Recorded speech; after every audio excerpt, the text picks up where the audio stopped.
আল্লাহ রাব্বুল আলামিন বলছেন ওয়া বাদা খালকাল ইনসান, তবে দুনিয়ায় যা কিছু সৃষ্টি করেছি আমি আল্লাহ বলছেন এই সৃষ্টিগুলোর মধ্যে থেকে তো মানুষ আছে, কিন্তু মানুষকে আমি আলাদা করে একটু উল্লেখ করলাম।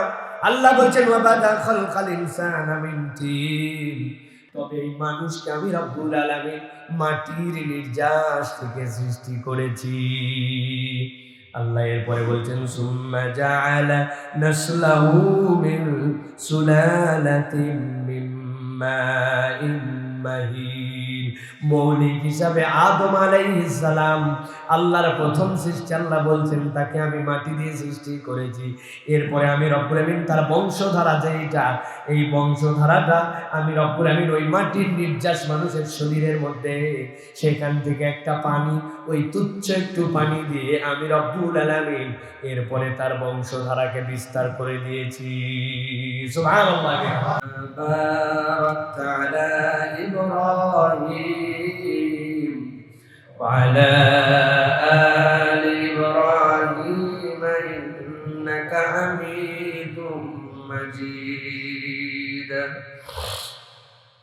আলহামদুলিল্লাহ, দয়াময় মেহেরবান মাহবুব আল্লাহ রাব্বুল আলামিনের কাছে কৃতজ্ঞ হচ্ছি যে আল্লাহ রাব্বুল আলামিন আমাদেরকে লক্ষ কোটি মানুষের মাঝ থেকে আলাদা করে দৌলতে ঈমান দিয়ে আল্লাহ রাব্বুল আলামিন আজকের এই জুমার দিনে আল্লাহ রাব্বুল আলামিনের প্রিয় ঘর মসজিদে আল্লাহ রাব্বুল আলামিনের জিকির করার জন্য আগে ভাগে আসার বসার তৌফিক, যোগ্যতা, সুস্থতা, মন মানসিকতা দান করেছেন।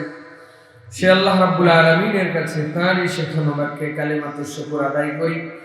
সকলে আনন্দ চিত্তে বুলন্দ আওয়াজে আল্লাহ রাব্বুল আলামিনকে খুশি করার জন্য পড়ছি আলহামদুলিল্লাহ। দরুদ এবং সালাম বর্ষিত হোক মানবতার মহান মুক্তির দূত আকায়ে নামদার তাজদারে মদিনা, আপনার আমার প্রিয় রাসূল জনাব মুহাম্মদুর রাসূলুল্লাহ সাল্লাল্লাহু আলাইহি ওয়াসাল্লামের প্রতি। সম্মানিত হাজিরিন, আজকের এই জুমা পূর্ব সংক্ষিপ্ত সময় আমরা কুরআনুল কারীমের ৫-৬টি সূরা থেকে আল্লাহ রাব্বুল আলামিন এই মানুষকে তার স্বতন্ত্র এবং তার ইউনিক এক সৃষ্টি হিসাবে থেকে তাকে বিবর্তিত করে আল্লাহ রাব্বুল আলামিন এই দুনিয়ায় প্রেরণ করেন নাই, বরং আল্লাহ রাব্বুল আলামিন তাকে মৌলিক হিসাবে, মানুষ হিসাবে, আল্লাহ রাব্বুল আলামিনের সৃষ্টি হিসাবে তাকে আল্লাহ কি নিয়ামত এবং কি সৌন্দর্য মণ্ডিত এবং অন্যান্য সৃষ্টি থেকে আল্লাহ রাব্বুল আলামিন কিভাবে তাকে আলাদা আল্লাহর সৃষ্টি হিসাবে ঘোষণা দিয়েছেন, সে বিষয়ে আমরা সংক্ষিপ্ত কিছু কথাবার্তা শুনবো। সাথে সাথে আমরা জানি আমাদের দেশে নতুন যে বছর শিক্ষা বোর্ড আমাদের জন্য যে পাঠ্যপুস্তক প্রণয়ন করেছে, এই পাঠ্যপুস্তকের কিছু অসঙ্গতি, কিছু বিষয় জোচ্চুরি এবং কিছু বিষয় আছে চুরি। এই তিনটি বিষয়কে সামনে রেখে আমরা কিছু কথাবার্তা আমাদের সচেতন অভিভাবক মহলে জানানোর জন্য, কিছু কথা বলার জন্য চেষ্টা করব। আল্লাহ যেন আমাদেরকে এই কথাগুলি শুনে বুঝে আমল করে তদনুযায়ী আমাদের জীবন এবং আমাদের সমাজ পরিবর্তন করার শপথ নেওয়ার মতো তৌফিক দান করেন, বলেন আল্লাহুম্মা আমিন। আল্লাহ রাব্বুল আলামিন মানুষ আমরা যারা, এই মানুষকে আল্লাহ রাব্বুল আলামিন তার অনন্য সৃষ্টি করেছেন। আল্লাহ রাব্বুল আলামিন কোন সৃষ্টির ব্যাপারে এই কথা বলেন নাই যে আল্লাহ রাব্বুল আলামিন তাদেরকে তাকওয়িম করেছেন, সুসামঞ্জস্যপূর্ণ করেছেন, বলেন নাই। আল্লাহর সকল সৃষ্টি আল্লাহ রাব্বুল আলামিন যে মুসাউবির, এই মুসাউবিরের সিফাত অনুযায়ী সকল সৃষ্টি স্বতন্ত্র, প্রত্যেকের পূর্ণতা আছে তাদের জগতে, তাদের সেক্টরে। কিন্তু আল্লাহ রাব্বুল আলামিন কেবল মানুষের ব্যাপারে বলেছেন লাকাদ খালাকনাল ইনসানা ফি আহসানি তাকওয়িম। যত ধরনের সুসামঞ্জস্যশীলতা থাকতে পারে আল্লাহ মানুষকে তার টপ করেছেন। পৃথিবীর সকল সৃষ্টির সবকিছু মানুষের মধ্যে খুঁজে পাওয়া যায়, কিন্তু মানুষেরটা অন্য সৃষ্টির মধ্যে খুঁজে পাওয়া যায় না। পৃথিবীতে একটা বাঘ মানুষের থেকে শ্রবণেন্দ্রিয়ে অনেক এগিয়ে, একটা বিড়াল সে তার চোখের দৃষ্টিতে মানুষের থেকে এগিয়ে, একটা সাপ সে তার ঘ্রাণেন্দ্রিয়ে মানুষের চেয়ে এগিয়ে, কিন্তু মানুষই একমাত্র বাঘের দৃষ্টিশক্তি কত, সাপের শ্রবণ, সাপের ঘ্রাণেন্দ্রিয়ের পাওয়ার কিরকম, একটা বিড়াল ঠিক কিভাবে দেখে, এই দৃষ্টি, এই শ্রবণ, এই ঘ্রাণ, এই বিষয়গুলো আবিষ্কার করে নিজেদের মধ্যে আবার চেতনার জগতে এইটাকে শেয়ার করতে পারে, এটা আল্লাহ অন্য কোন সৃষ্টির মধ্যে এভাবে দেন নাই। এই জন্য মানুষ হচ্ছে আল্লাহ রাব্বুল আলামিনের সবচেয়ে অনন্য সৃষ্টি। মানুষ কোনো কিছুর থেকে বিবর্তিত হয়ে আসে নাই, মানুষ আল্লাহ রাব্বুল আলামিনের মানুষ হিসাবে সৃষ্টি। আল্লাহ রাব্বুল আলামিন সূরা তাহা এর 53 নম্বর আয়াত আল্লাহ রাব্বুল আলামিন বলছেন, আল্লাযী জাআলা লাকুমুল আরদা মাহদা। আল্লাহ বলছেন, দুনিয়ার মানুষ একটু ঠান্ডা মাথায় কল্পনা করে দেখো, বিজ্ঞান আবিষ্কার করার পরে দেখেছে এই পৃথিবী কত হাজার মাইল বেগে ঘোরে, কিন্তু পৃথিবী ঘুরলেও এর ভিতরে যে মানুষ অবস্থান করে, আল্লাহ বলছেন আল্লাযী জাআলা লাকুমুল আরদা মাহদা। আমি রব্বুল আমিন এই পৃথিবীটাকে সমতল করেছি মৌলিক হিসাবে, যাতে করে এইটি তোমাদের জন্য বিছানা সদৃশ হিসাবে ব্যবহার করতে পারো। আল্লাহ রাব্বুল আমিন এরপরে বলছেন ওয়াসালাকা লাকুম ফিহা সুবুলা। আল্লাহ বলছেন, আর যেই জমিনকে আমি বিছানার মতো করলাম, ওই জমিনের ভিতরে আমি অজস্র পথ চালিয়ে দিয়েছি, যেই পথের মধ্যে দিয়ে তোমরা চলতে পারো। ওই জমিনটাকে আমি রাব্বুল আমিন বিছানা করার পরে তোমাদের গমনাগমনের জন্য পথ হিসাবে এটা আল্লাহ আমি দিয়েছি। আল্লাহ বলছেন ওয়া আনজালা মিনাস সামাই মাআ। আর আল্লাহর এই সৃষ্টি তত্ত্বে এই জমিনের উর্বরতাকে আল্লাহ বলছেন, এই জমিনকে সঞ্জীবনী রাখতে, এই জমিনকে তোমাদের জন্য সুগম পথ করে রাখার ক্ষেত্রে আল্লাহ আসমান থেকে যে পানি অবতীর্ণ করেন, আল্লাহ বলছেন ফাখরাজনা বিহি আজওয়াজা। আমি রব্বুল আমিন এই পানির দ্বারা দুনিয়ার সব কিছু জোড়ায় জোড়ায় তোমাদের জন্য সৃষ্টি করি। আল্লাহ বলছেন ফাখরাজনা বিহি আজওয়াজাম মিন নাবাতিন শাত্তা। তোমরা তোমাদের বিভিন্ন প্রজাতির নাবাত, বিভিন্ন প্রজাতির যা কিছু দেখতে পাও, রব্বুল আলামিন এই জমিনকে বিস্তীর্ণ করার পরে তোমাদের রিজিক দেওয়ার জন্য, তোমাদের পথ উন্মুক্ত করার জন্য ওই আসমানের পানি যেইটা দেন, ওই পানি দিয়ে রব্বুল আলামিন তোমাদের পৃথিবীকে সঞ্জীবনী শক্তি দেন। সুবহানাল্লাহ। আল্লাহ রাব্বুল আলামিন আয়াতে কারিমার মধ্যে দুনিয়ার মানুষের জন্য যে বললেন ফাখরাজনা বিআজওয়াজা, আমি তোমাদের জন্য জোড়া জোড়া দেই। এই আয়াতে কারিমা বলার উদ্দেশ্য, দুনিয়াতে যা সৃষ্টি আছে কোন সৃষ্টিকে বিবর্তিত করে আল্লাহ রাব্বুল আমিনকে অন্য কোন সৃষ্টি বানাতে হয় না। প্রত্যেক সৃষ্টি আপনার জন্য আল্লাহর পক্ষ থেকে নির্ধারিত। আপনি যে বানর থেকে বিবর্তনের কথা বলেন, শিম্পাঞ্জি থেকে বিবর্তনের কথা বলেন, যদি জিজ্ঞাসা করা হয় তাহলে বানর থেকে বিবর্তিত হয়ে যদি কিছু হয়, তাহলে ওই বানরটা কিসের থেকে বিবর্তিত হয়েছিল? একটা বানরকে যদি কিছু থেকে বিবর্তিত না হয়ে বানর হিসাবে সৃষ্টি হয়, তাহলে আল্লাহ কেন মানুষকে বানর থেকে বিবর্তিত করবেন? আল্লাহ কি মানুষকে মানুষ হিসাবে সৃষ্টি করতে পারেন না? এটা আকলমানদের জন্য জিজ্ঞাসা। আল্লাহ রাব্বুল আমিন এর পরে বলছেন সূরা সিজদা 32 নম্বর সূরার 9 নম্বর আয়াত, আল্লাহ রাব্বুল আমিন বলছেন আল্লাযী আহসানা কুল্লা শাইইন খালাকাহু ওয়া বাদা খালকাল ইনসানা মিন তিন। আমার আল্লাহ রাব্বুল আমিন বলছেন, ও দুনিয়ার মানুষ, আমি রাব্বুল আমিন তোমার জন্য বললাম এই জমিন থেকে রব্বুল আমিন যেরকম জোড়ায় জোড়ায় সব কিছু তোমাদের জন্য দেন। আল্লাহ বলছেন আল্লাযী আহসানা কুল্লা শাইইন খালাকা, যিনি তার সৃষ্টি যা যা করেছেন সবগুলোর জন্যই সুন্দর সৃষ্টি করেছেন তিনি। যার যতটুকু লাগবে তার ততটুকু তার জন্য দেওয়া হয়েছে। এইখানে কেউ কারো থেকে কম বেশি নয়, কেননা আল্লাহ রাব্বুল আলামিন সৃষ্টিগতভাবে যা সৃষ্টি করেছেন ওই সৃষ্টিটা ওই সৃষ্টির জন্য মৌলিক হিসাবে পরিপূর্ণ। আল্লাহ রাব্বুল আলামিন বলছেন ওয়া বাদা খালকাল ইনসান, তবে দুনিয়ায় যা কিছু সৃষ্টি করেছি আমি, আল্লাহ বলছেন এই সৃষ্টিগুলোর মধ্যে থেকে তো মানুষ আছে, কিন্তু মানুষকে আমি আলাদা করে একটু উল্লেখ করলাম। আল্লাহ বলছেন ওয়া বাদা খালকাল ইনসানা মিন তিন, তবে এই মানুষকে আমি রব্বুল আলামিন মাটির নির্যাস থেকে সৃষ্টি করেছি।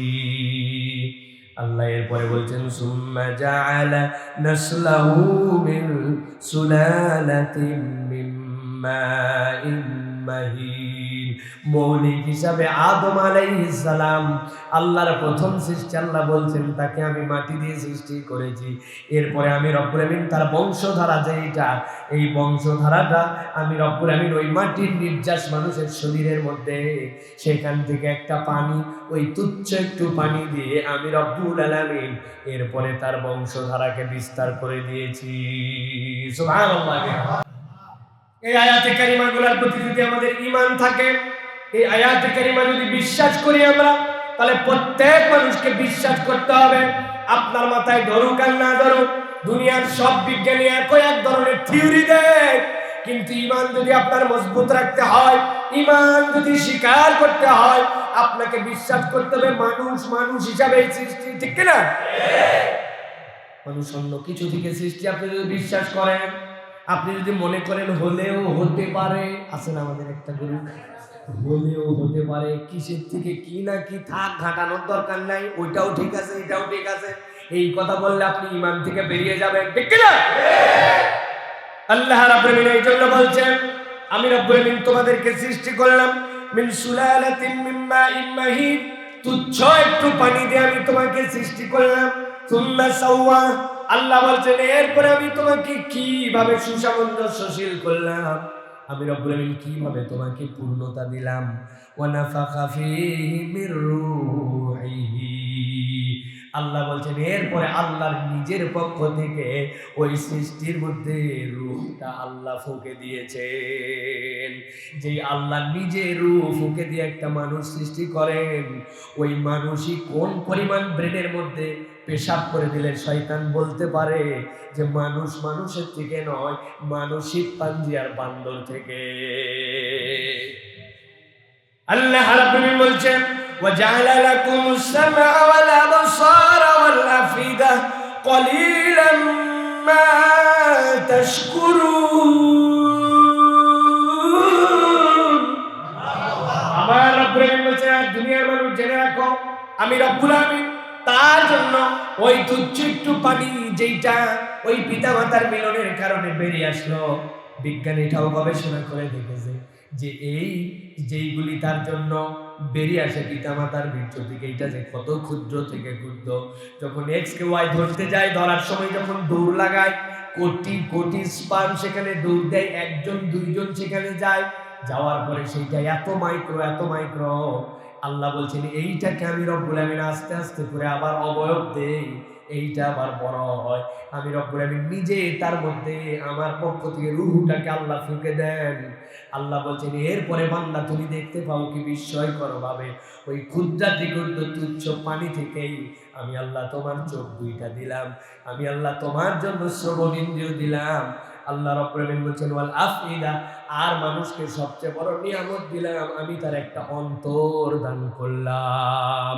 আল্লাহ এরপরে বলছেন কলিলাম মা তাশকুরুন, হায় রে মানুষ, যেই তোকে আমি তুচ্ছ এক কণা থেকে সৃষ্টি করে পূর্ণতা দিলাম, ওই মানুষই আল্লাহর সাথে আবার গাদ্দারি করে। আল্লাহ এই জন্য বলছেন অল্প সংখ্যকই তোমাদের মধ্যে থেকে কৃতজ্ঞ। আল্লাহু আকবার। আমরা কল্পনাই করি না, আমরা ভাবি না, আমার চোখ, আল্লাহ যে কত জায়গায় বলেছেন যে তোমাকে আমি চোখ দিয়েছি, ফাজআলনা, আল্লাহ বলছেন তোমার জন্য আমি রব্বুল আমিন সামিআন বাসীরা, ফাজআলনাহু সামিআন বাসীরা, আল্লাহ বলছেন আমি তোমাকে চোখ দিলাম, শ্রবণেন্দ্রিয় দিলাম। এইটা আল্লাহর বলার কারণ কি? এইটা বলার মৌলিক কারণ মানুষের ব্রেনের যে ইনপুট, এই ইনপুট হচ্ছে তার চোখ আর কান। চোখ আর কান না থাকলে আপনার ব্রেন কোনো কিছুই দিবে না, আর না নিলে প্রসেস করে আপনাকে কিছুই দিতে পারবে না। এই জন্য আল্লাহ বলছেন তোমার সবচেয়ে বড় নিয়ামতের একটা তোমার চোখ আর তোমার কান। কিন্তু আমরা আমাদের মোবাইল দেখি অনেক সময়, কিন্তু তারপরে আমরা কল্পনার মধ্যে আনতে পারি না। হায় রে, 164 জিবি মোবাইলের আপনার, হ্যাঁ আপনার মেমোরি কার্ড, কত আপনার পাওয়ারফুল মেমোরি আপনি লাগাই রাখছেন, তারপরে কিছুদিন পর পর বলে ইউর স্টোরেজ ইজ ফুল, আপনার স্টোরেজে কোনো জায়গা নাই, আপনার ফুল হয়ে গেছে, আপনার গুগল ড্রাইভ ফুল, ফটো আর আপলোড হয় না। মোবাইল হারানোর পর মানুষ মাথা চাপড়ায়, আহারে আগে খেয়াল করি নাই, একটা নাম্বারও আপলোড হয় নাই, আমি তো মনে করছিলাম সব উঠে কোথায় জড়ো হয়ে আছে, আসলে আর স্টোরেজ ফুল। কত 164 জিবি, 264 জিবি। আর আপনি একটা মানুষ, আপনার জন্মের পর থেকে 60-70 বছর চোখ দিয়ে অনবরত দেখে গেলেন। আপনি কল্পনা করতে পারেন আপনি কত জিবির মেমোরি লোড দিচ্ছেন ভিতরে? কোনো দিন আপনার আমার ব্রেন বলে নাই যে আপনার ব্রেনের ডিভাইস ফুল, আপনি যদি কিছু নতুন করে দেখতে চান ডিলিট করে ফেলেন, বলে নাই। আল্লাহ বলছেন আমি রব্বুল আমিন তোমাকে এইরকম এক অসীম পাওয়ারফুল চোখ দিছি, শোনার জন্য এরকম কান দিছি। কলিলাম মা তাশকুরুন। তারপরেও বান্দা, অল্প সংখ্যক মানুষ আল্লাহর কৃতজ্ঞ, আল্লাহর কৃতজ্ঞতা সে আদায় করে না। আল্লাহ রাব্বুল আলামিন এরপরে সূরা মুরসালাত, কোরআনুল কারীমের 77 নম্বর সূরা মুরসালাতের 20 নম্বর আয়াতের মধ্যে আল্লাহ রাব্বুল আলামিন বলছেন, আলাম নাখলুকুম মিন মাইন মাহিন ফাজআলনাহু ফি করারিন মাকিন ইলা কদারিন মা'লুম ফাকাদারনা ফানি'মাল কাদিরুন ওয়াইলুন ইয়াওমাইযিল লিল মুকাযযিবিন। আল্লাহ বলছেন দুনিয়ার মানুষ একটু ভেবে দেখো, আলাম নাখলুকুম মিন মাইন মাহিন, আমি কি তোমাকে তুচ্ছ একটু পানি দিয়ে তোমাকে সৃষ্টি করেছি কিনা?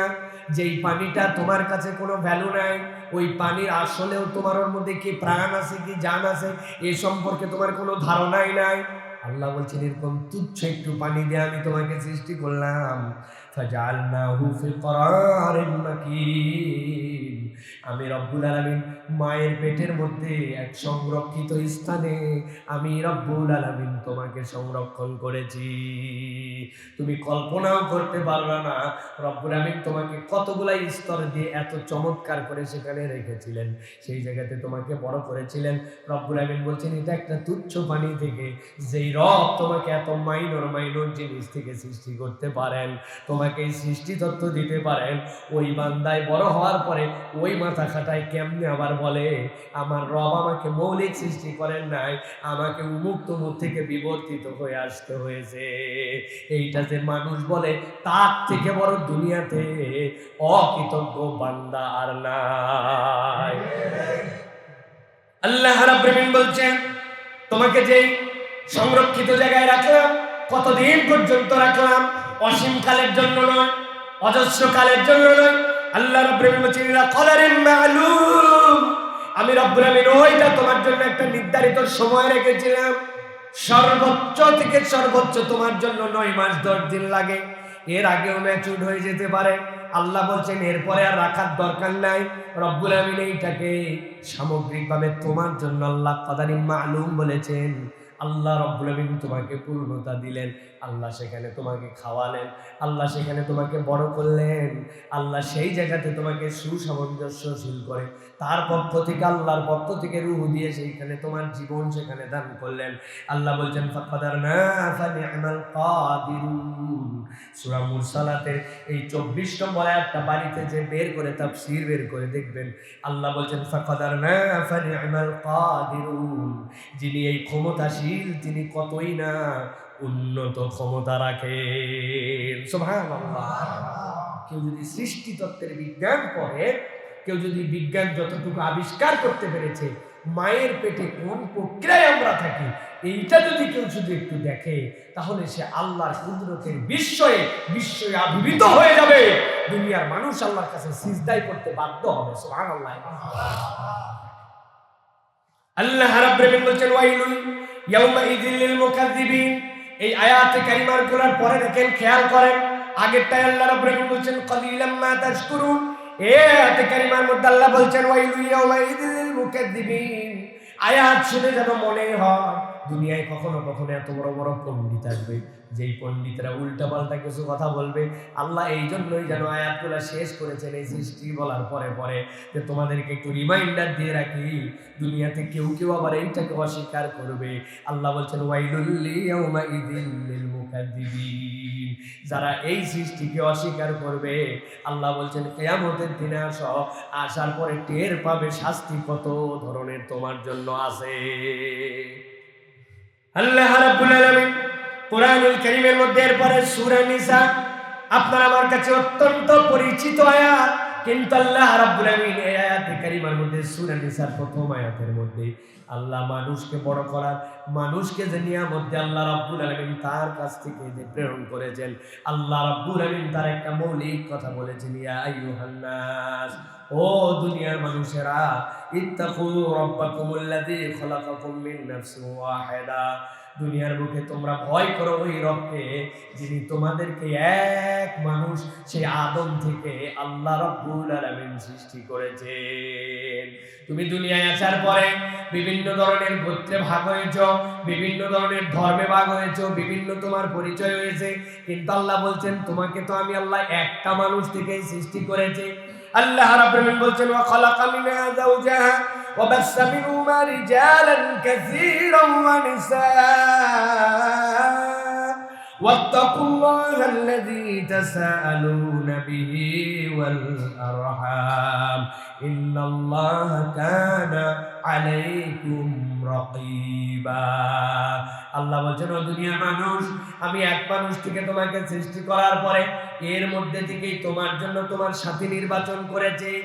আদম আলাইহিস সালাম দুনিয়ার প্রথম মানুষ, এরপরে আল্লাহ রাব্বুল আলামিন হাওয়া আলাইহিস সালামকে সৃষ্টি করলেন, এরপর আল্লাহ তাদের মাধ্যম দিয়ে বংশধারাকে দুনিয়ার বুকে ছড়ায় দিলেন। আল্লাহ বলছেন ওয়াত্তাকুল্লাহাল্লাযী তাসাআলুনা বিহি ওয়াল আরহাম, আল্লাহ বলছেন ওই আল্লাহকে ভয় করো যে আল্লাহ তোমার আরহামের ভিতরে, রেহেমের ভিতরে কি সন্তান দিয়েছিলেন এই বিষয়ে রব্বুল আলামিন জানতেন।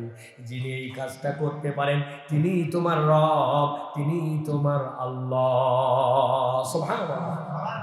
দুনিয়ার মানুষ নানান ধরনের আধুনিক টেস্ট টিউব বেবি অমুক তমুক নানান কিছু বলে, কিন্তু ফার্টিলাইজ করার ক্ষমতা এরপরে দুনিয়ার কারো কাছে নাই।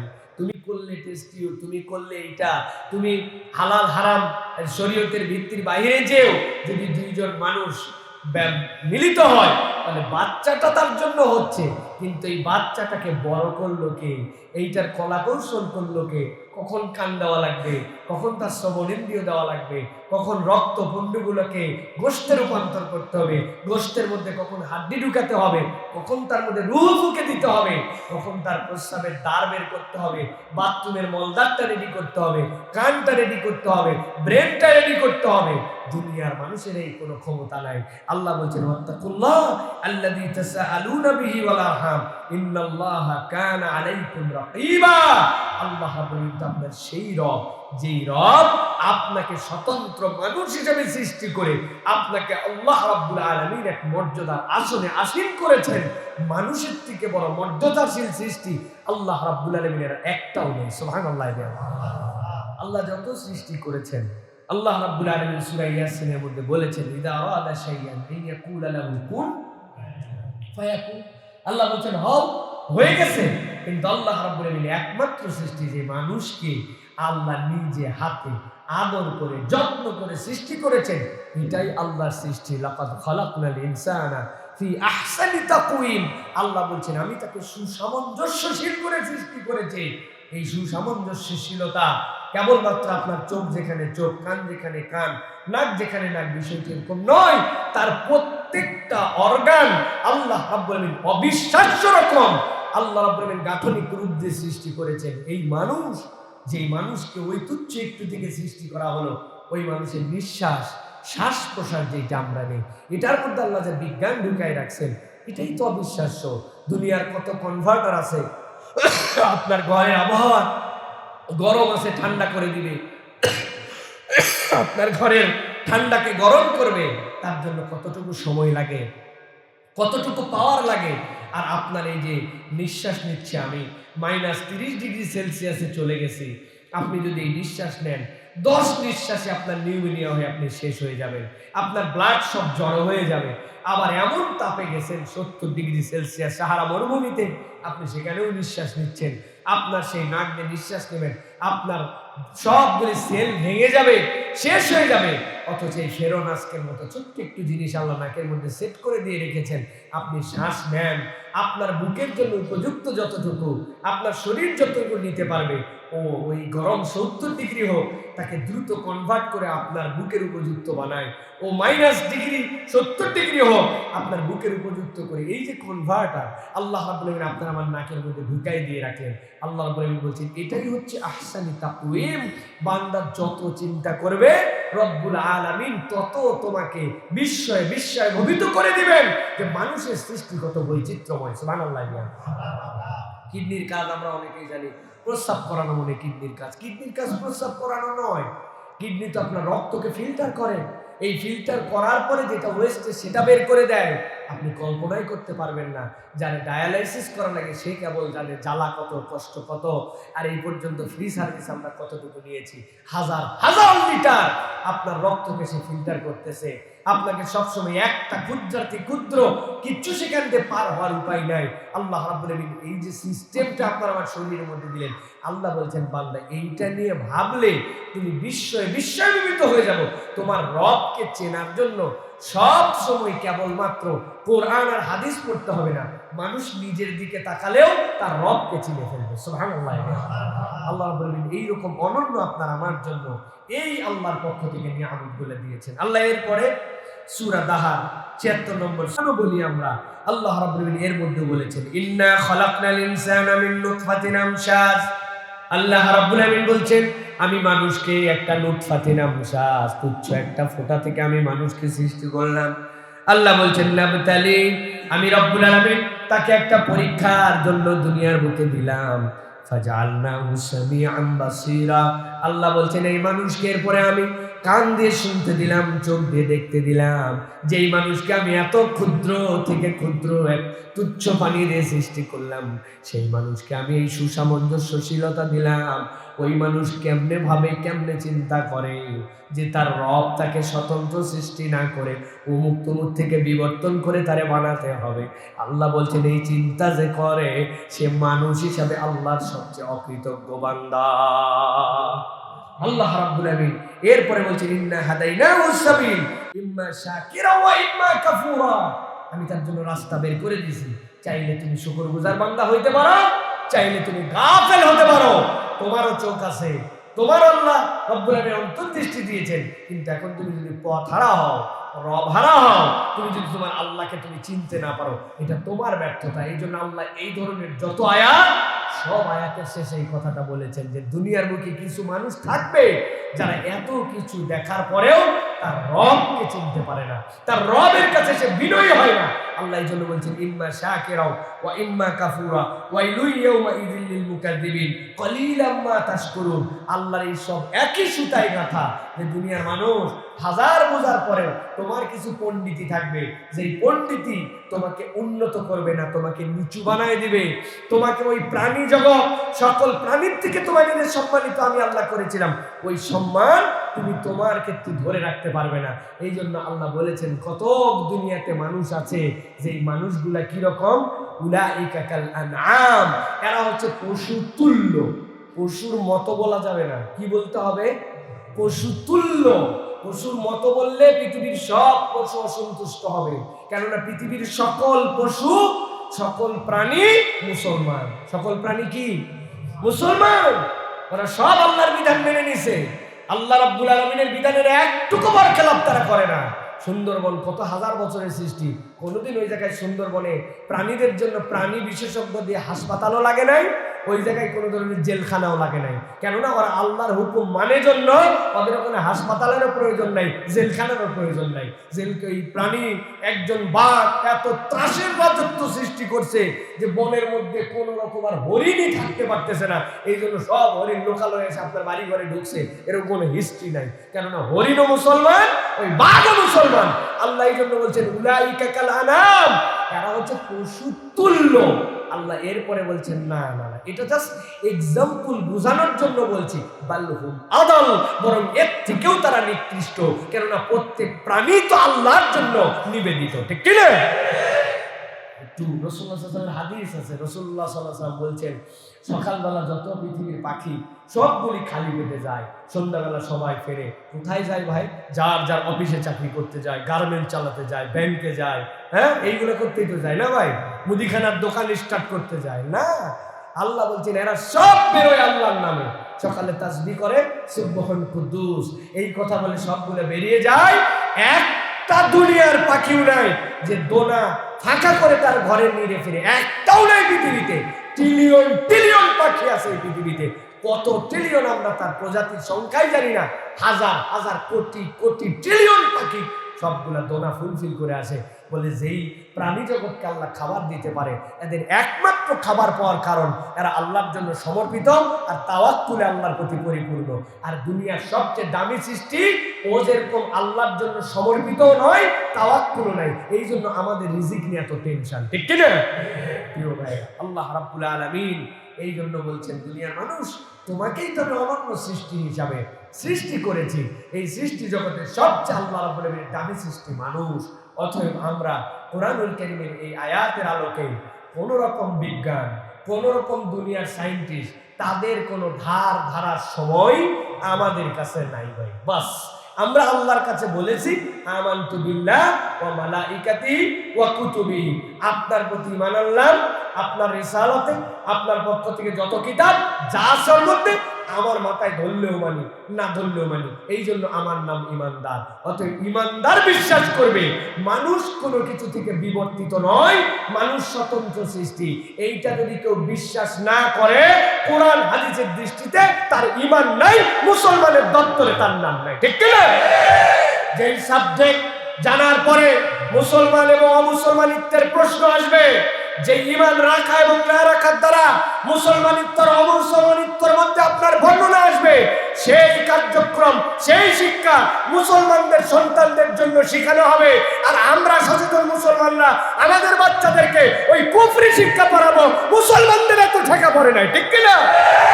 আমার ট্যাক্সের টাকায়, আমার ট্যাক্সের টাকায়, আমার নিজের টাকায় যেই বই ছাপানো হয় ওই বইয়ের মধ্যে ভুল শিক্ষা দিবেন, কুশিক্ষা দিবেন, আর মুসলমানরা চুপ করে সেটা মেনে নেবে। একটা দল এটার দ্বারা ইসলাম বিদ্বেষ ছড়াবে, মুসলমানদেরকে প্রকারান্তরে নানান ধরনের বাজে জিনিস শিখাবে, আর মুসলমান কথা বলবে না, মুসলমানের মুখ এতদূর পর্যন্ত বন্ধ হয় না, ঠিক কিনা? ভালো করে পরিষ্কার কনসেপ্ট নিয়ে যান। তিনটা পয়েন্টের আলোকে তিনটা বিষয় আপনাদের কাছে বলবো। বই ধরায় ধরায় জিনিসগুলা জানাবেন, প্রত্যেকে যে যার জায়গা থেকে এইটা নিয়ে প্রতিবাদ করবেন। আমার বক্তব্য, প্রয়োজনে 1 বছর এই বই পড়াবো না, এই বই না পড়ালে এমন কিছু হবে না, কিন্তু ওই সংস্করণ, নতুন সংস্করণ আসার নাম করে 1 বছর ধরে ভুল বই আমরা পড়তে দিব, ঠিক কিনা? ছাপালি কেন? ভুল ছাপালি কেন? এতদিন ধরে করছিস কি? না পারলে আমারে দায়িত্ব দাও। প্রত্যেক বছর বইমেলায় 2টা বই আসে, হাজার মাহফিল, হাজার ব্যস্ততা, 3টা বাচ্চা কাচ্চা, সংসার, সব কিছুর পরেও আমরাও প্রত্যেক বছর 420টা করে বই লিখি। লেখার পরে বইমেলার মধ্যে টপ সেলারদের মধ্যে আমাদের নাম আসে। না পারলে আমাদেরকে দায়িত্ব দাও। 5 দিন থেকে 15 দিনের মধ্যে একদম যেরকম মানের বই হওয়া লাগে ওরকম বই বের করে দেখাবো। কাজ করতে জানলে অল্প জনই পারে, অল্প সময় পারে। আর কাজ যদি না করে ষড়যন্ত্র করতে চান তো বছর বছর ছাপাবেন আর বছর বছর ভুলবেন। প্রিয় ভাইয়েরা, 3টা জিনিস খেয়াল করেন। একটা জিনিস হচ্ছে যে আমাদের এই শিক্ষা ব্যবস্থায় যেটা বিবর্তনবাদের কথা বলেছি, এটার ব্যাপারে তো কোরআন থেকে বললাম, এটার সাথে আমাদের কোন রকম বিজ্ঞান কি বললো, প্রমাণিত হলো কি না হলো, এইগুলো আমাদের হেডেকের মধ্যে না। আমাদের ঈমান বাস শেষ, ঈমানের প্রসঙ্গ আসছে, কিসের বিজ্ঞান কিসের ছাতামাতা, এইগুলো দেখার আমাদের সময় নেই। বাদ। 2 নম্বর বিষয় হচ্ছে প্রিয় ভাইয়েরা, আত্মপরিচয়। মুসলমানদের একটা আত্মপরিচয় আছে। ইসলাম আপনাকে একটা আত্মপরিচয় দিতে শিখিয়েছে। আমি বাঙালি ঠিক আছে, কিন্তু আমার সবার আগে পরিচয় হচ্ছে আমি একজন মুসলমান। এর আগে আমার কোনো পরিচয় নেই। সারা পৃথিবীব্যাপী ঈমানের বন্ধনে আগে মুসলমান আমার পরিচয়, আগে ঈমানদার আমার পরিচয়। আমি বাংলাদেশে থাকি, আমি বাংলাদেশি, আমি বাংলায় কথা বলি, আমি বাঙালি, আমি বাঙালি জনপদে থেকে আমি বাঙালি, কিন্তু আমার আগের পরিচয় হচ্ছে মুসলমান, আমার আগের পরিচয় হচ্ছে ঈমানদার। সেখানে একটা বাচ্চার পরিচয় আপনি দিচ্ছেন, ওই বাচ্চা নিজে খেলা পছন্দ করে, অমুক দেখতে পছন্দ করে, অমুক তার বান্ধবী, অমুক জায়গায় যায়, রান্না করে, অমুক করে, সব তার পরিচয় আছে। কিন্তু আমরা অবাক হয়ে লক্ষ্য করে দেখলাম সে একজন মুসলমান, সে আল্লাহ পছন্দ করে, রাসূলুল্লাহ সাল্লাল্লাহু আলাইহি ওয়াসাল্লাম তার নবী, তার এরকম কোনো বর্ণনা নাই। যেই বর্ণনার 20টা বর্ণনার মধ্যে নিজের মুসলমান পরিচয় দেয় না, নিজের নবীর পরিচয় দেয় না, নিজের ইমানের পরিচয় দেয় না, নিজের আমলের পরিচয় দেয় না, ওটা কোনো পরিচয় হতে পারে না। এটার দ্বারা মূলত সেকুলার নাস্তিকবাদ এবং ধর্মহীন সমাজ গঠনের ষড়যন্ত্র, ঠিক কিনা? 1 নম্বর। 2 নম্বর মনে রাখেন, ইসলামের রীতিনীতিকে নিয়ে তুচ্ছ তাচ্ছিল্য করা। ইসলামের বিভিন্ন বিধিবিধান আছে, এই বিধিবিধান প্রত্যেক ধর্মের মধ্যে স্বতন্ত্র। আপনি মুসলমান, আপনি ইসলাম পালন করেন, অন্য ধর্মের অসঙ্গতি প্রয়োজনে আপনি দাওয়াতের মেজাজে তুলে দিতে পারবেন, কিন্তু অন্য কোন ধর্মের কাউকে নিয়ে তুচ্ছ তাচ্ছিল্য পর্যন্ত করতে পারবেন না। আল্লাহ কোরআনুল কারীমের মধ্যে বলেছেন, তোমরা অন্য যে ইলাহ হিসাবে যারা ইলাহকে মানে, ওই ইলাহকে পর্যন্ত তোমরা গালি দিও না। যদি তোমরা গালি দাও তাহলে তারা না বুঝে তোমার ইলাহকে গালি দিবে। ইসলাম এই বিউটি শিখাইছে, কোন ধর্মীয় বিধিবিধান নিয়ে আপনি কারো ধর্মীয় কোন আচরণ নিয়ে তুচ্ছ তাচ্ছিল্য করতে পারবেন না, ক্রিটিসাইজ করতে পারবেন না। অথচ আমাদের বইয়ের মধ্যে আমরা দেখতে পাই যে আমাদের বইয়ের মধ্যে অবরোধ বাসিনী থেকে বেগম সুফিয়া কামালের লেখা থেকে কিছু লেখাকে বিচ্ছিন্নভাবে কেটে নিয়ে এসে মুসলমানদেরকে ইসলামের প্র্যাকটিসকে তুচ্ছ তাচ্ছিল্য করা হয়। আমি বলতেছি না অবরোধবাসী পুরা বিষয়টাই ইসলাম বিদ্বেষী বই, এই জায়গাতেও তারা চালাকি করেছে। কেননা বেগম রোকেয়া তার বর্ণনার মধ্যে হিন্দুদেরও বিভিন্ন আচার আচরণের সমালোচনা করেছেন, নানান ধরনের বিষয় তিনি সেই জায়গাতে উল্লেখ করেছেন, যেটা স্যাটায়ার। স্যাটায়ার মানে পুরো একটা বিষয়কে নিয়েছে সেটাকে তিনি ব্যঙ্গাত্মকভাবে উপস্থাপন করেছেন যে আসলে তো এরকম কালচার হতে পারে না। এক হিন্দু মহিলা গঙ্গা স্নান করতে আসছে, আসার পরে স্বামীর ধুতি পরে আছে, স্বামী যখন ডুবকি দিছে উঠার পরে স্বামীর ধুতির থেকে হাত ছুটে গেছে, তার তো মুখ ঢাকা। সামনে আসার পরে এক ধুতিওয়ালা পাইছে, ওই ধুতির নিচের তার যে রং ছিল হলুদ, ওই ধুতি ধরে অনেক দূর চলে গেছে। পিছন দিক থেকে ওই লোক যখন তাকায় বলছে, তুমি কে? আমার ধুতি পরে আসো, ধরে আসো। বলছে আপনি তো আমার স্বামী। বলছে না না, কিসের তোমার স্বামী, আন্দাজে তুমি অন্য জনের ধুতি ধরছো। তখন উনি ধুতি ছাড়ছে, কারণ জীবনে কোনোদিন তার স্বামীর মুখই নাকি সে দেখে নাই, এই জন্য সে তার স্বামীকেই চিনতে পারে নাই। বলেন তো, যেই মেয়ে স্বামী স্ত্রী দুইজনের সম্পর্ক থাকে, তাদের দুইজনে একসাথে থাকে, যতই পর্দা পুচিতা স্বামী স্ত্রীর মধ্যে থাক, দুইজন যদি একসাথে থাকে তার মুখটা কোনোদিন দেখবে না? এটা একটা অবাস্তব কথা নয়, এটা ওনার স্যাটায়ার ছিল। এর দ্বারা উনি ব্যঙ্গাত্মকভাবে এই কালচারগুলোর প্রতিবাদ করেছেন। এইগুলাকে সুন্দর করে ফিট করে আমাদের বইয়ের মধ্যে নিয়েছে। এই সব বাদ দিয়ে যেইটুকুতে ইসলামকে ধাক্কা মারা যায়, যেইটুকুতে পর্দা প্রথাকে লাথি মারা যায়, মানুষের মনের মধ্যে বিরূপ প্রভাব তোলা যায়, ওনার বই থেকে বোঝাচ্ছে হেতু বেগম রোকেয়া লিখে দিয়ে গিয়েছেন, অথচ তোমরা পড়ো। কি 1 নম্বর? 1 নম্বর হচ্ছে এমন একটা ঘটনা তোমাদেরকে বললাম, এক বাড়িতে আগুন লেগে গেছে, উনি এত পর্দানসীন, সব জিনিসপত্র গুছাইছে, সোনা দানা সব নিছে, উনি এখন বেরিয়ে যাবে, যাওয়ার সময় দেখে বাহিরে তো পর পুরুষ, ওই জন্য উনি চিন্তা করছে সোনা দানা নিয়ে ঘরের মধ্যে পুড়ে মরবো, তাও মানুষের সাথে পর্দাহীন হব না। এটার দ্বারা উনি কি বুঝাতে চায়? প্রথমে তো এটা একটা গাঁজাখড়ি গল্প, এটা তো আমরা বুঝতেই পারছি এটা একটা স্যাটায়ার। যেই মানুষ তার সোনা দানা খোঁজার সময় পাইল, যেই মানুষ তার বাক্স খুলে ওই রকম সময়ে তার মূল্যবান জিনিসপত্র বের করলো, দরজা পর্যন্ত এসে দেখতে পাইল যে বাইরে পরপুরুষ আছে, আর উনি একটা শাড়ি কাপড় লুঙ্গি অথবা বোরকা সেখান থেকে নিয়ে মাথার উপরে ঢেকে বেরোতে পারলো না। এর দ্বারা বুঝাতে চাই 1 নম্বর গাঁজাখড়ি গল্প, 2 নম্বর এই পর্দা প্রথার প্রতি মানুষের যেন ঘৃণা হয়, এই জন্য ঘৃণার জন্য এইগুলা বস্তুকে এই উদ্দেশ্যে এই গল্পকে ঢুকানো হয়েছে, ঠিক কিনা? 2 নম্বরে সেখানে বলছে যে একজন মহিলা ট্রেনের থেকে নামার সময় পা ফসকায় প্ল্যাটফর্মের মধ্যে চলে গেছে, যাওয়ার পরে কুলি যারা আছে তারা জোর করে এসে তোলার জন্য চেষ্টা করতেছে। উনার সাথে যে সহকারী মহিলা ছিল তার খাদেমা, সে বলতেছে খবরদার বেগম সাহেবাকে ধরবেন না, কোনো পরপুরুষের হাত তিনি ছুঁতে দেন না। এই কথা বলে কাউকে তুলতে দেয় নাই। এই অবস্থায় আধা ঘন্টা সেখানে পার হয়ে গেল, এরপর একটা ট্রেন এসে তাকে কেটে দিয়ে চলে গেল। কোন একটা বলদ, কোন একটা বেকুব, কোন একটা মূর্খ, কোন একটা পঙ্গু, কোন একটা বুদ্ধি প্রতিবন্ধীও যদি হয়, ওইখানে পড়ার পরে আধা ঘন্টা তার ট্রেনের লাইন থেকে এক হাত সরে যেতে পারলো না, অথবা উঠতে পারলো না, ওখানে পড়ে থেকে নিজের জীবন কুরবানি দিয়ে দিল। এত বড় গাঁজাখড়ি গল্প আমাদেরকে শোনানোর দরকার নাই। এটা স্যাটায়ার ছিল, সেখানে উদ্দেশ্য ভিন্ন ছিল, কিন্তু তারা এই জায়গাতে এই গল্প ঢুকায়া আমাদের তরুণ তরুণীদেরকে বুঝাতে যায় পর্দাওয়ালীরা এত খারাপ, এত প্রেমহীন, এত নিকৃষ্ট, এত ব্যাকডেটেড। একে তো পর্দা করার কারণে সে স্টেশন থেকে সরতে পারে নাই, তারে কেউ ধরতেও দেয় নাই, সে ট্রেনের নিচে কাটা পড়ছে এই পর্দার কারণে। এর দ্বারা অন্য কোনো উদ্দেশ্য নাই। উদ্দেশ্য বোরখা, পর্দা, হিজাব, ইসলামের বিধানের প্রতি, কোমলমতিদের প্রতি বিরূপ ধারণা তৈরি করে ইসলাম বিদ্বেষ তৈরি করা। ঠিক কিনা? আরো গল্প পাচ্ছে সেই জায়গায়। এইগুলো যেটা বললাম, ওই গল্পের মধ্যে তার উদ্দেশ্য এরকম ছিল না, তিনি তো স্যাটায়ার করছেন, কিন্তু তারা ওখান থেকে সুন্দর করে তুলে নিয়েছে, আমাদের বাচ্চাদেরকে শোনাচ্ছে।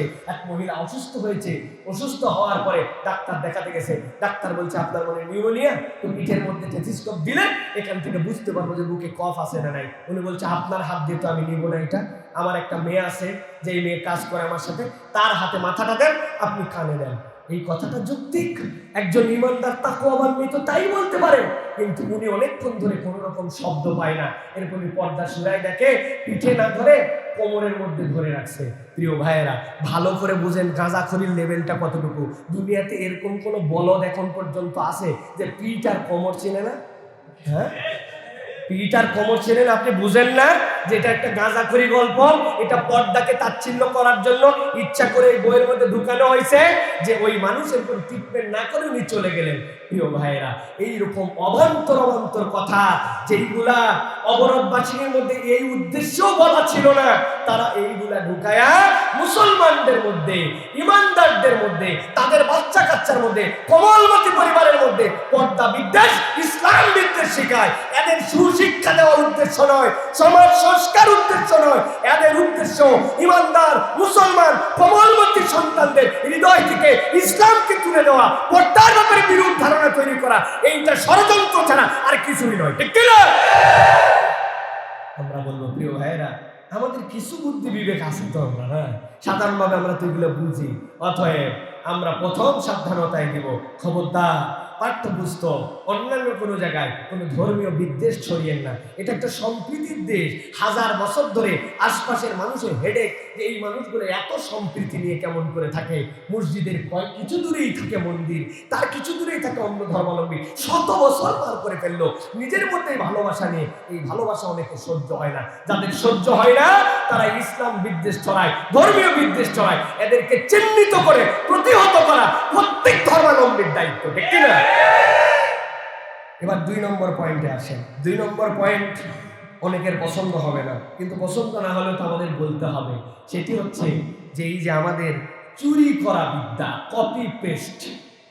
প্রিয় ভাইরা, কপি পেস্ট গরিব মানুষ করলে কপি পেস্ট, একটু শিক্ষিত মানুষ করলে এটা প্লেজারিজম। এটা ভাষারও সুন্দর হচ্ছে, মানে উন্নত চোর। প্রিয় ভাইরা, ভালো করে 2টা জিনিস বলবো আপনাদের কাছে, খুব মনোযোগ দিয়ে বিষয় খেয়াল করবেন। কেউ একজন যদি এরকম কপি পেস্ট প্লেজারিজম করে, তাহলে তার এইটা করার পরে তিনি যদি ক্ষমা প্রার্থনা করেন, তাহলে কেবলমাত্র তার ক্ষমায় অ্যাপ্রুভ নয়, তার প্রমাণ কি? ঢাকা বিশ্ববিদ্যালয়ের রাষ্ট্রবিজ্ঞানের একজন শিক্ষক নুরউদ্দিন সাহেব 2014 সালে তিনি হচ্ছে তার থিসিসের মধ্যে প্লেজারিজম ধরা পড়ে। এইটা ধরা পড়ার পরে ঢাকা বিশ্ববিদ্যালয় থেকে তাকে চাকরিচ্যুত করা হয়েছে। চাকরিচ্যুত করে এই অপরাধের কারণে সেখান থেকে সরিয়ে দেওয়া হয়েছে। বাংলাদেশের যে 1908 সালের দেওয়ানি কার্যবিধি আছে, যেটা এই দেওয়ানি কার্যবিধির মৌলিক বিধি অনুযায়ী এর মধ্যে এই কপিরাইটের আইন এবং এর মধ্যে প্লেজারিজমের যে মৌলিক বিধান এইটার মধ্যে ঢুকানো আছে। এইটার উপরে বিচার করে এই মানুষকে, নুরউদ্দিনকে, রাষ্ট্রবিজ্ঞানের যে প্রফেসর, সেখান থেকে তাকে সরানো হয়েছে। অপরাধ কি? তার একটা থিসিসের মধ্যে তিনি চুরি করেছিলেন। ভালো করে মেক ইট দ্য পয়েন্ট, এই পয়েন্টটা মনে রাখেন। একজন রাষ্ট্রবিজ্ঞানের শিক্ষক, তার একটা থিসিস, ওই থিসিসের কার্যকারিতা কতটুকু? তার ডিপার্টমেন্টের মধ্যে, তার সাবজেক্টের মধ্যে, তার ব্যাচটির মধ্যে, তার অনার্স, তার মাস্টার্স, তার অন্যান্য এমফিল সকল ডিগ্রি তার ঠিক আছে, বিশ্ববিদ্যালয়ে ঢুকেছেন, ওইখানেও তার সমস্যা নাই। কিন্তু কেবলমাত্র কোনো একটা থিসিসের মধ্যে এই কাজ করার জন্য তাকে যদি ওই পদ থেকে বহিষ্কার করা হয়, বের করে দেওয়া হয়, তাহলে আমাদের জিজ্ঞাসা, যারা এই রাষ্ট্রের কোমলমতি শিক্ষার্থীদের ভবিষ্যৎ বিনির্মাণের জন্য যাদের প্রতি দায়িত্ব দেওয়া হয়েছিল, তারা যদি কোনো রকম এরকম কাজ করে, কপিরাইটের কাজ করে, কপিরাইট অ্যাক্ট যদি লঙ্ঘন করে, প্লেজারিজম করে, তাহলে তাদের খালি মুখ দিয়ে বললাম যে আমার এইটা ভুল হয়েছে, আমাদের এইটুকু অংশ ভুল হয়েছে, এইটুকু বলার দ্বারাই যথেষ্ট, নাকি তাদের শাস্তির দরকার আছে? দ্বিতীয় কথা হচ্ছে, বলবেন যে এর মধ্যে তো অনেকেই ছিল, সম্পাদক সাহেবের কি দোষ? আমরা জিজ্ঞাসা করতে চাই, আপনাদের স্মরণ আছে কিনা, প্রথম আলো একটা আলপিন নামে পত্রিকা বের করত। ওই আলপিন পত্রিকার মধ্যে একবার মুহাম্মদ সাল্লাল্লাহু আলাইহি ওয়াসাল্লামের নামকে একটা বিড়ালের সাথে সম্পৃক্ত করে তারা মিস্টেকই বলেন, অথবা তাদের ব্যঙ্গ করার জন্যই বলেন, তাদের ইন্টেনশন জানতাম না, এরকম একটা কাজ হয়ে গিয়েছিল। পুরা দেশ এটার বিপক্ষে প্রতিবাদ করার পরে খতিব আল্লামা ওবায়দুল হক, তখন রাহিমাহুল্লাহ বেঁচে ছিলেন, ওই খতিব ওবায়দুল হক সাহেবের কাছে প্রথম আলোর সম্পাদক যে ক্ষমা চেয়েছিলেন এবং বলেছিলেন এই অংশটুকু আমাদের পত্রিকার থেকে আলপিন বন্ধ করে দিব, আপনাকে ক্ষমা করে দেন। খতিব ওবায়দুল হক সাহেব বলেছিলেন রাসূলুল্লাহ সাল্লাল্লাহু আলাইহি ওয়াসাল্লামের আদর্শ ছিল কেউ ভুল স্বীকার করে যদি ক্ষমা চায় তাহলে তাকে ক্ষমা করে দেওয়া, আপনি আর কখনো এরকম ভুল করবেন না, যান আপনাকে ক্ষমা করে দেওয়া হলো। আমার জিজ্ঞাসা, ওই পত্রিকা আলপিন, ওইটার তো সাইড পত্রিকা হিসাবে ওইটার সম্পাদক তো প্রথম আলোর মৌলিক সম্পাদক ছিল না, তাহলে ক্ষমা চাওয়ার জন্য সম্পাদক সাহেব কেন গিয়েছিল? একটা পত্রিকা, একটা কোনো প্যানেল, ওটার যে সম্পাদনার দায়িত্ব, পুরা সম্পাদককে তার দায়িত্ব নিতে হয়। সুতরাং আপনি বলবেন অমুকে আমার প্যানেলের মধ্যে ছিল, সেইটুকু করেছে, তা আপনি বসে থেকে কি আঙ্গুল চুষেছিলেন? আপনার নাম কেন সম্পাদক দেওয়া হয়েছিল? আপনার তো ডবল পানিশমেন্ট হওয়া দরকার। এক নম্বর, সম্পাদক হিসাবে আপনি পূর্ণ সম্পাদনা করেন নাই, আর দুই নম্বর, আপনি অমুক তমুক এই কাজ করার পরেও সেইটা আপনি ধরতে পারেন নাই। কিসের বিবেচনায় আপনি বইয়ের সম্পাদকের দায়িত্ব নিয়েছিলেন? ঠিক কিনা? ডবল শাস্তি দরকার। 1908 সালের দেওয়ানি অ্যাক্ট অনুযায়ী এদের এই কাজ করার জন্য তাদের রাষ্ট্রভাবে বিচার হওয়া দরকার। ঠিক কিনা?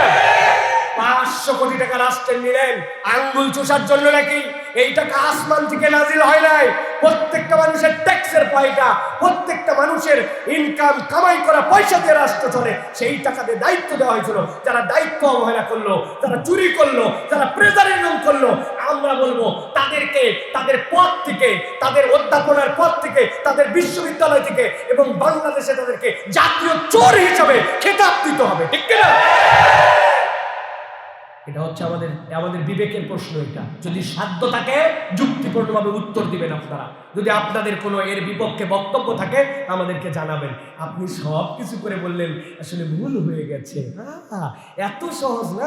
দুনিয়ার মাইনর ভুল আপনি দেখতে পান না, আর আপনি জাতির ভবিষ্যৎ নিয়ে আপনি তামাশা করতেছেন। এটা ভুল নয়, এটা ইন্টেনশন। ঠিক কিনা? একটা ছবির ক্রেডিট স্বীকার করে নাই সেই জায়গায়। একটা দায়িত্বশীল মানুষ হিসাবে এইগুলা যাদের কাছ থেকে আমরা শিখবো, তারা এই সকল কাজ করে করে বেড়াচ্ছে। আগের মানুষ তো বুঝতো না, বড় বড় বই লিখে বড় বড় অনেকে বিখ্যাত হয়ে গেছে, অমুক সিনেমা দেখে কপিরাইট মারে দিছে। মনে রাখবেন, প্লেজারিজমের 7টা স্তর আছে। আজকে বিস্তারিত বলতে গেলাম না, নেটে সার্চ দিয়ে বের করে দেখে নেবেন। সরাসরি কপি, পার্সিয়াল কপি, কৃতিত্ব স্বীকার না করা, ইনভাইটেড কমাকে তুলে দিয়ে সামনের কথা পিছনের কথা মিলায় দেওয়া, কোনো একটা বই থিম চুরি করে দায়িত্ব স্বীকার না করা, কোনো একটা দৃশ্য দেখে সেটা যার ক্রেডিট ছিল ওই ক্রেডিট না নিয়ে ওইটার আলোকে কিছু লেখা, অনেক ধরনের কারবার আছে। এনারা পুরাতন চোর, নতুন চোর নয়। অতএব এই চোরদের শাস্তি দেওয়া এখন সময়ের দাবি। ঠিক কিনা? সর্বশেষ বলবো প্রিয় ভাইয়েরা, আমাদের আরেকটা বিষয় সুপ্তভাবে ঢুকানো হচ্ছে, সেটা কি? ট্রান্সজেন্ডার। কে? ট্রান্সজেন্ডার মানে কখনো হিজড়া নয়। ভালো করে কনসেপ্ট পরিষ্কার করেন। ট্রান্সজেন্ডার মানে কি? কোনো একটা মেয়ে, ধরেন তার নাম উর্মি অথবা তার নাম বৈশাখী রাখছে, রাখার পরে সেই মেয়ে কিছুদিন পরে বলতেছে যদিও আমার শরীর, অবয়ব, আমার যৌনাঙ্গ, প্রস্তাবঙ্গ এইগুলা সব মেয়ের মতো, কিন্তু আসলে আমি মেয়ে না, আমি পুরুষ। আপনাকে সমাজে বলতেছে এটা আপনাকে মেনে নিতে হবে। অথবা কোনো পুরুষ তার সবকিছু পুরুষের মতো, অঙ্গ প্রত্যঙ্গ সব, কিন্তু সে বলতেছে না আমি মনে মনে মহিলা। আপনাকে এটা স্বীকার করে নিতে হবে। এটা হচ্ছে ট্রাস্ট, এটা হচ্ছে সেই পশ্চিমাদের ধারণা। এই ধারণা লালন করার পিছনে এমনি এমনি নয়, শয়তানের এর মধ্যে বৃহৎ এবং বড় ধরনের উদ্দেশ্য এবং ষড়যন্ত্র আছে। আপনি যখন এই কথা স্বীকার করবেন তখন বুঝাবে যদিও অবয়বে সে একজন মহিলা কিন্তু নিজেকে পুরুষ পুরুষ বলতেছে, আরেকজন যদিও সে পুরুষ বলতেছে কিন্তু তার মন মানসিকতায় মহিলা, তাহলে পুরুষ পুরুষ দেখতে হলে হবে কি একজন আর মন মহিলা একজন আর মন পুরুষ, অতএব এই দুজনের মধ্যে বিবাহ হতেই পারে।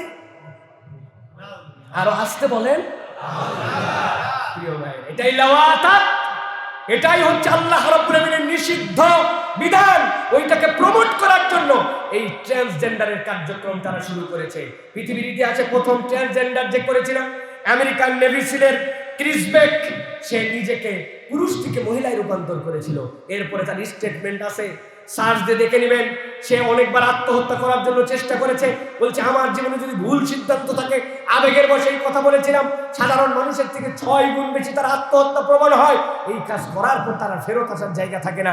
এই মানুষগুলা তখন আসলে এইটা মস্তিষ্ক বিকৃতি, এইটা মস্তিষ্কের একটা রোগ, এইটা স্বাভাবিকতা নয়। আমার বাচ্চা কাচ্চা আমার দেশের কালচারে এর সাথে কোনো সম্পর্কই নাই, অথচ আমাদের বাচ্চাদেরকে শেখানো হচ্ছে কেউ যদি এরকম বলে তাহলে আমাদেরকে মেনে নিতে হবে। সাথে সাথে আরো চমৎকার নসিহতটা কোড আনকোড, যৌন অনুভূতি প্রকাশ করা দোষের কিছু নয়, তবে সেটি হতে হবে দুইজনের সম্মতিতে, মার্জিত ও শালীনভাবে। কি শিখালেন আপনি? আপনি তো শিখাচ্ছেন তুমি ব্যভিচারী হও, আপনি শিখাচ্ছেন তুমি লম্পট হও, চরিত্রহীন হও। ইসলাম শিখাচ্ছে তোমার আবেগ যতই হোক, তোমার বিষয়টা যতই শালীন হোক, যতই মার্জিত হোক, বিবাহ বহির্ভূত যা কিছু আছে, আল্লাহ বলছেন তোমরা জেনার কাছেও যেও না। আর তারা শিখাচ্ছে আপনার বাচ্চাকে যে যৌন ভাবাবেগ প্রকাশ করা কোনো সমস্যা নাই, হতে হবে মার্জিত শালীন দুইজনের সম্মতিতে। তাহলে দেশের থেকে আপনি বিবাহ বহির্ভূত যে সম্পর্ককে প্রমোট করতেছেন, আপনি আপনার দেশকে আগাচ্ছেন না পিছাচ্ছেন? আপনি মানুষ থেকে তাদেরকে পশুর দিকে নিতে চাচ্ছেন কিনা, এটাই তো আমাদের চিন্তা। এই জন্য যেই মানুষকে পশুর দিকে নিতে চায়, বিবাহ ছাড়াদের তারা সম্পর্ক করে, ওরা আগে এই জন্য চিন্তা করছে মানুষের ব্রেনে ঢুকাতে হবে তুই তো মানুষই ছিলি না বেকুব, তুই তো ছিলি শিবপাঞ্জি। যারা শিবপাঞ্জি থেকে আসে বিশ্বাস করছে, তাদের কালচার এটা হতে পারে। কোন ইমানদার কখনো এই কথা মেনে নিতে পারে না। এই কথা বিশ্বাস করলে তার ইমান থাকবে না, ঠিক কিনা? যে কথা বিশ্বাস করে ইমান থাকে না, সেই কথা কি আপনার আমার বাচ্চা পড়তে পারে? সেই পথ এবং সেই পুস্তককে আমরা মেনে নিতে পারি? এটাই হচ্ছে সচেতনতা। এই না এখানে নয়, এই না সব জায়গায় আপনাকে দিতে হবে, এই কথা সব জায়গায় আপনাকে বলতে হবে। কেউ আমাদের প্রতিপক্ষ নয়। আমাদের ধারণা সরকার এবং তার উচ্চ পর্যায়ের মানুষজনের মগজ ধোলাই করে ঘোলা পানিতে একদল মাছ শিকার করার চেষ্টা করতেছে। কারণ সরকারেও যারা আছেন তারা এত বলদ না। ইসলাম পরিপূর্ণ না মানলেও আল্লাহর বিধানের উপর ক্রিটিসাইজ করবেন, এত বড় লিডার এখনো বাংলাদেশে প্রকাশ্যে আসে নাই, ঠিক কিনা? এর একটা ক্ষুদ্র গোষ্ঠী যারা সরকারকেও বিব্রত করতে চায়। অতএব আমরা বলবো এই বিষয়গুলোর থেকে সতর্ক হয়ে আমাদেরকে সচেতন সিদ্ধান্ত নিতে হবে। সর্বশেষ পয়েন্ট,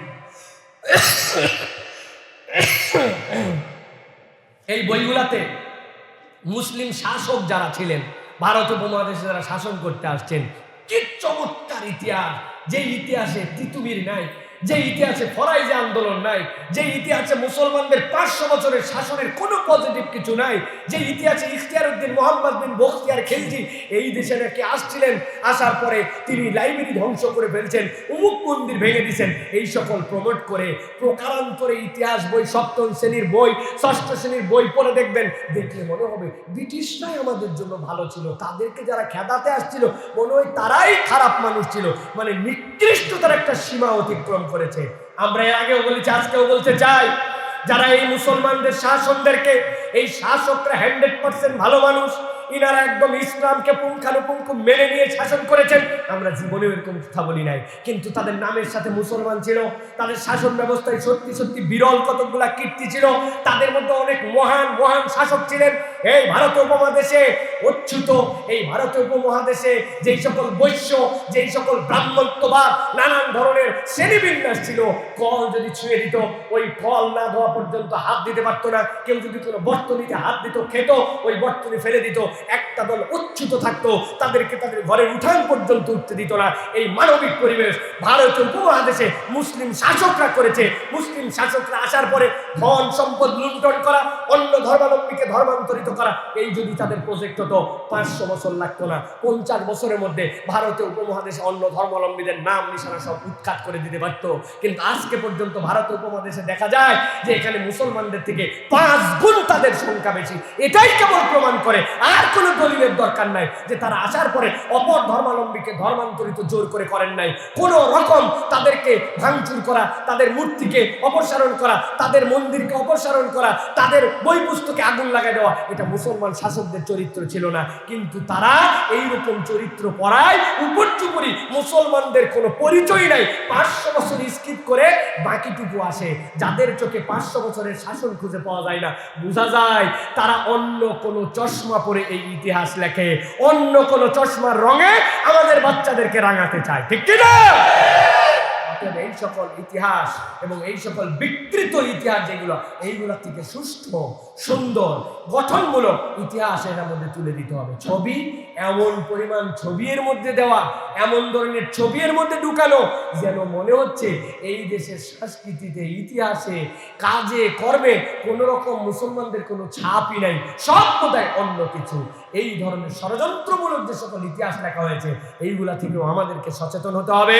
এবং আমরা সর্বশেষ কথা বলবো, এই সকল বই কিসের 1 বছর পর্যন্ত চলবে, তারপরে সংস্কার। এই বই না পড়লে আমার বাচ্চার কোনোই ক্ষতি হবে না।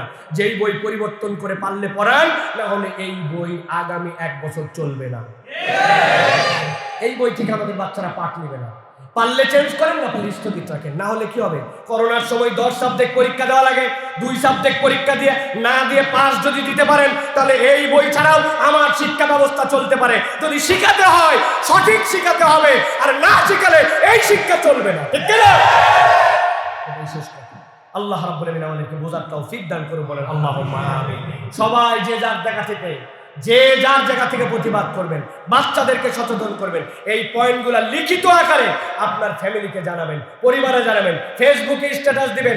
কেউ কোনো এরকম কিছু দিলে তার পোস্ট কমসে কম শেয়ার করবেন, মানুষের কাছে মেনশন করবেন, বাচ্চাদেরকে বই ধরে ধরে দেখাই দিবেন, বাবা এইগুলো মিথ্যা এবং বাজে কথা না, এইগুলো আমাদের মৌলিক কথা নয়। পারবেন এইটা? পারবেন এইটা? এটা আমাদের দায়িত্ব। আল্লাহ আমাদেরকে তৌফিক দান করবেন। আল্লাহুম্মা আমিন। হাযা মা ইনদি ওয়াল ইলমু ইনদাল্লাহ। সুবহানাকাল্লাহুম্মা বিহামদিকা আশহাদু